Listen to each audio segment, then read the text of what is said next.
এটি নেত্রকোনা সদর উপজেলার কালিয়ারা গাবরাগাতি ইউনিয়নের মুক্তিযোদ্ধা বাজার। আশপাশের অন্তত ১৫ গ্রামের মানুষের দৈনন্দিন কেনাবেচা, ব্যবসা বাণিজ্য ও জীবিকার অন্যতম কেন্দ্র এই বাজার। একই সঙ্গে দুর্গাপুর উপজেলা সদরের সঙ্গে যোগাযোগের গুরুত্বপূর্ণ মাধ্যম হিসেবেও ব্যবহৃত হয় এ সড়ক পথ। বর্ষা মৌসুম শুরু হতেই নতুন করে তীব্র আকার ধারণ করেছে কংস নদের ভাঙন। এরই মধ্যে নদীগর্ভে বিলীন হয়েছে বাজারের একাধিক দোকান। ভাঙনের কবলে পড়েছে বাজার সংলগ্ন গুরুত্বপূর্ণ সড়কও। প্রায় ১ কিলোমিটার এলাকা জুড়ে সড়ক ক্ষতিগ্রস্ত হওয়ায় যান চলাচল প্রায় বন্ধ হয়ে গেছে। হুমকির মুখে রয়েছে বিস্তীর্ণ কৃষি জমিও। স্বাস্থ্য কমপ্লেক্স, ইউপি পরিষদ, প্রাইমারি স্কুল প্রায় ১৫-২০টা গ্রাম এদিক দিয়ে প্লাবিত হয়ে যাচ্ছে। বাজার, মুক্তিযোদ্ধা বাজার, বিশেষ করে মুক্তিযোদ্ধারাই করছিল।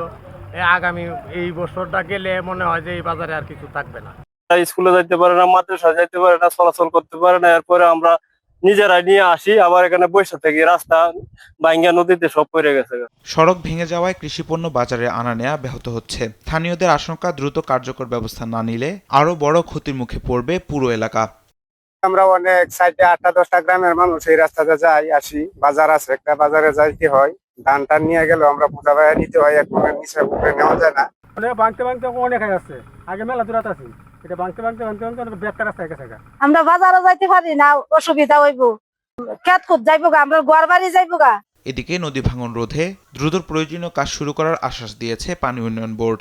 জরুরি প্রতিরক্ষামূলক কাজ বাস্তবায়নের মাধ্যমে যাতে যাতায়াত ব্যবস্থা অক্ষুণ্ণ থাকে এবং জনগণের যে সমস্যা সেটা দূর হয়, সেই লক্ষ্যে আমরা ওখানে জরুরি প্রতিরক্ষামূলক কাজের ব্যবস্থা গ্রহণ করেছি। দ্রুতই ওখানে কাজ বাস্তবায়ন করা হবে। স্থানীয়দের দাবি, সাময়িক প্রতিরোধমূলক ব্যবস্থা নয়, কংস নদের ভাঙন রোধে দীর্ঘমেয়াদী ও টেকসই প্রকল্প বাস্তবায়ন করতে হবে।